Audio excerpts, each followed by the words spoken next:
All right, so let's switch to the NL. The Dodgers and Brewers, we don't even have to talk about that. Come on. Brewers, thanks for coming out, right? The only reason I say I'm leaning towards you and saying yes is because they lost Corbin Burns. And he's the kind of pure stuff that can match up against that lineup. The Dodgers rake, man. They just mash the baseball. So you need to either locate incredibly well or you got to have overpowering stuff. And they got a couple guys with some overpowering stuff, but I just find it hard to believe that they're going to fly out to LA and beat those guys. I just think the Dodgers are just like, they're drooling. They're just waiting for everybody to come through there. It's the 8th year in a row. They won the division. They're like, now is our time. So, yeah. Counterpoint, though, playoff Kershaw. Or do you think that the lack of fans is actually going to be a benefit to Clayton Kershaw? Yeah, I think that he's in the last few years kind of figuring out a way to kind of get by that a little bit. I think a lot of those numbers, if we take them and split them down the middle, the last 4 years are better than the 4 years before that. Yeah. And he's nasty this year. Yeah. He did have a rough his last time out, but he's really, really good this year. So Reds, Braves. Reds are red hot. Braves are Atlanta sports, so we just assume that's going to end poorly. Any thoughts on that? I think as long as the Braves don't have a 28-3 lead, they got a shot of winning that series, It's been rough down there. Yes. Yes. I saw a thing the other day. It said top 10 lineups in baseball, and the Braves weren't on it. And I just was scratching my head. I felt like that person should have had their Twitter card taken away. Yes. Mm-hmm. It was like a legitimate source, too. And I was just like, how are these guys? Freddie Freeman's going to win the MVP. And if you statistically look at it, he might be the third best hitter on the team. That's crazy. This year. But that's kind of how Twitter works, though. The wronger your opinions are, they give you that check. That's a great line that we can throw out to people being like, did you know Freddie Freeman's going to win the MVP? He might not even be the third best hitter on the team. That's a sound smart at the bar line. Yeah, you look at what Acuna's doing at the top, and then Osuna, for some reason, has just flown under the radar.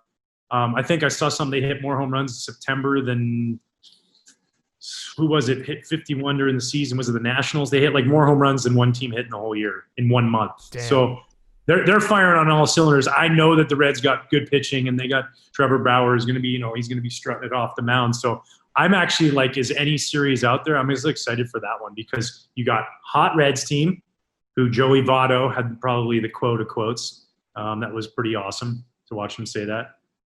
What do you say? Joey's I can't say it on TV. Okay. All right, I'll look it up.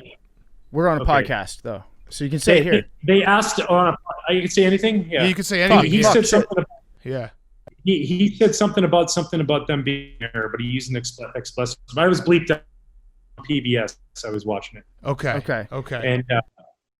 And he let loose on that, and I just think that they are. I think that they could cause some problems for people if they get by this round because you go back again to the Cleveland Indians, who has really good starting pitching. The Cincinnati Reds. Right. So, quick sidebar. I don't know if you saw, but our boss Dave got into a Twitter back and forth with Amir Garrett. So I want your take on this. Amir Garrett, it showed him being he mouthed, "I'm a bad motherfucker," and then he threw a slider. If you say that, you got to bring the fastball, right? I mean, it's kind of standard. It's you can't do that. It's like sitting there doing that on the hardest shot in the NHL Skills Challenge, right before that, and then flipping a quick little snapshot from the top. Right. You got to come full Chara. You got to go all the way back and then just let her rip. Yeah, you could say that's just my personal opinion. But the dude also charged the entire Pittsburgh Pirates bench. True. Without hesitation. So I'm not going to sit here and challenge that guy. He's unafraid of most situations, and he's done a heck of a job. Right. If you say I'm filthy, I'm a filthy motherfucker, then you can throw the slider, right? Yes. Yeah. Because then you're implementing both. Yeah. But if you drop a nasty first, then you're going heater. Mm-hmm. Yeah. I always loved there's the times I would do that in spring training where you just purposely go, hey, here it comes, and then you throw a 4-seam fastball as hard as you could right down the middle and watch the dude park it on a berm somewhere while somebody's drinking some daiquiris out there. Yeah. I did that to Soto in spring training against Randy Wynn. I go, hey, hit this. And I throw a 4-seamer and he takes it down the middle. And I go, you're not going to swing? And I throw another one and he hits it 450. And after the inning, Soto goes, dude, what are you doing? And I go, man, he's going to be looking for that pitch all year, and I'm never going to throw that. It's true. I've seen Trevor Bauer do that. He's done the I'm giving you the fastball, and then he actually throws the fastball afterwards. I respect that. Yeah. Yeah. I think Schilling did that in an all-star game, maybe to Bonds or something like that. Mm-hmm. That's fun. Find out what you got. Why not? Let's find out what you got. Mono a mono. Come on. What about in San Diego, St. Louis?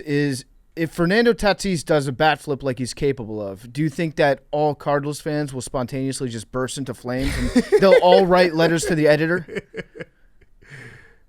Like that's Aussies. You don't do that. Yeah. Yes. I think that the Padres are this unknown super force there. That's like, I don't know if this is the year. I almost liken the Padres to the 15 Cubs. You know, like I feel like they're a year away, another starting pitch. When you lose Clevenger to the bicep thing, Lamet down, those two guys, you need that stuff out there. St. Louis, man, they're St. Louis. They somehow always find a way to just be competitive. So, yeah, it'll be fun. I'll enjoy, Tatis just chucking some bats and, swinging 3-0 and, Machado in the background just shaking his head because he's worried he's going to get drilled afterwards. Yeah, that's a fun series. Those two teams. San Diego's fun. They're fun to watch, man. Tons of fun. All right, the Cubs. I'm going to talk Cubs baseball real quick. I've been dying to do it because I need you to talk me off the ledge. You know the team very well. You know a lot of the guys. You obviously know David Ross very well. You call games. What the fuck with the offense? Like, tell me that it's going to be okay, because this feels like the same thing the last few years since they won the World Series, where the offense can just disappear, and it disappears all together and all at the same time and all at the worst time. And we saw it down the stretch. I think they had like 13 home runs. Maybe they had a couple more at the end of the month, but they can't hit consistently. Give me the it's going to be okay talk. Yeah, I think the last series against the White Sox let you know it's going to be okay. And I thought that all started with Chris Bryant just dropping I don't give a shit. Mm-hmm. Think about that. Think about, just for a second, take that all in. There's Chris Bryant, right? America's boy, second overall pick, Golden Spikes winner, Rookie of the Year, MVP, World Series champion, doing everything right. He's the Zac Efron doing the Express model ads. I mean, this guy's handsome. He answers every question perfectly. And he just got fed up. And he's just like, I just don't give a shit. Homer. I don't give a shit. Homer. Like, he just didn't care anymore. And I just think it set a tone, not just for him, but for everybody in that locker room really quickly. And things can change on a dime, man. Like, you can all of a sudden see it where all of a sudden it's like they know they're good. And then all of a sudden it just it was an adrenaline shot. And they played against a team that was trying to win the division. So it wasn't like some team that was out of it. They were hitting plus velocity, no matter how hard guys were throwing. They're just hitting taters, and Wilson's chucking bats to the moon, and it just gave edge. And I love the fact that it gave edge. When you have a bunch of guys who just kind of become known as, they just go about their business. They're great teammates. They're great people in the city. Everybody loves them. It just had a little bit of edge. It's almost like, Rossi always played with edge. It's like, and then he had their back, and then everybody had their back. And, I think they're dangerous. They got great starting pitching. They got a really, really underrated bullpen because nobody knows about them. And if those guys start swinging the bat like they just did in this last weekend and continue that, people are in trouble, man, because when you got pedigree that have done what they've done, if that matches up, man, they're people are in big trouble. Yeah, their bullpen has kind of fixed itself, which is nice because it was bad at the beginning of the year. I agree with you on the Chris Bryant thing. I actually tweeted the minute I saw it. I was like, I'm all the way back in, because if Chris Bryant is swearing, it takes a lot for that guy to swear. What do you think, though, about the magical chains? So the story goes that I think they're Mike Napoli's chains. He gave them to Rizzo. Rizzo gave them to Chris Bryant, was like, trust me, these chains, this jewelry has power, and he hit a grand slam with them on. Do you buy into that, those type of superstitions when it comes to baseball? Yes. Okay, good answer. I believe you can will things to happen. I believe you can tell your teammates things to happen. Just like it can go the other way where you start to doubt yourself, when you start to believe in yourself, I know it's like the Tony Robbins thing, right? Like, if you believe it, you can achieve it. Or it was a bumper sticker. I'm not really sure where I saw that. But the fact is that when you have guys that are in your corner and they tell you that, it's like the old, hey, use my bat. It's got homers in it. Oh, it's got a homer in it? I'm going to hit a homer. Right. It's like, that steamrolls, man. When you're around that, it just steamrolls. I watched it in 2016, being around those guys when they did that. I witnessed it firsthand in 2013 with the Red Sox when we did it. We talked that World Series into existence. We fueled off the fans in Boston and the city that was reeling from what they were overcoming and the bombing, and we just like said, yeah, nobody's going to beat us.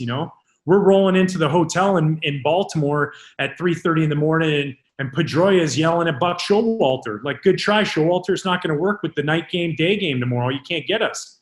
Like it just, when you exude that within your tight group, yeah. So when Tony Two Chains is handing his 2 chains over to Rid or over to KB, and he's saying, hey, just trust me on this. What, you tell me KB's not going to trust Anthony Rizzo? That's his guy, automatically gives a positive thought in your head.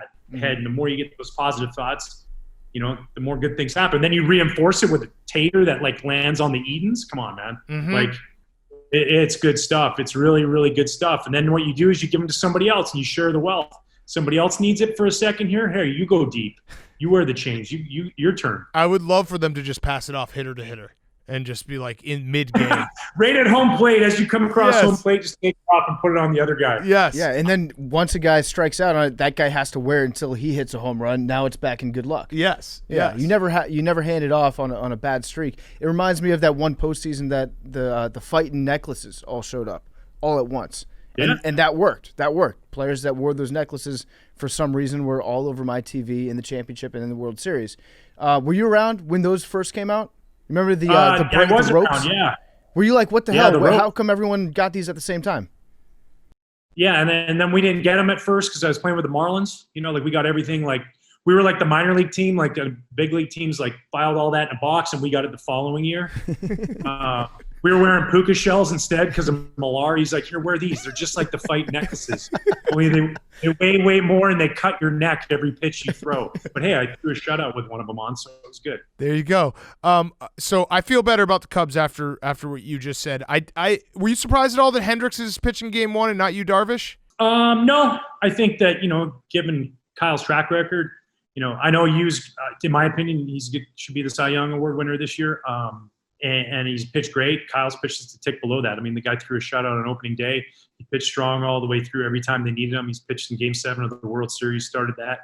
I love Kyle Schwarber's line today. He said he's probably not going to smile, probably won't frown either. He just is steady Eddie, man. It's like the epitome of keeping your heart rate where you need to be. So, and need be, you have you right behind him. And David Ross is lucky, man. He's got 2 aces, and those guys are really, really good. Yeah, I mean, I love Kyle Hendricks. I'm gonna try to do a prop bet on our sports book about Kyle Hendricks because I don't know how many times he's done it, but it feels like every time he goes out there, he'll be like 8 innings, 95 pitches, and you're like, how the fuck is he doing this? Final question brought to you by Cross Country Mortgage, America's crazy good mortgage company. Go to ccmlens.com/take to learn more about your future home buying experience or refinancing needs, equal housing opportunity. So, Ryan Dempster, give us your World Series and your champion.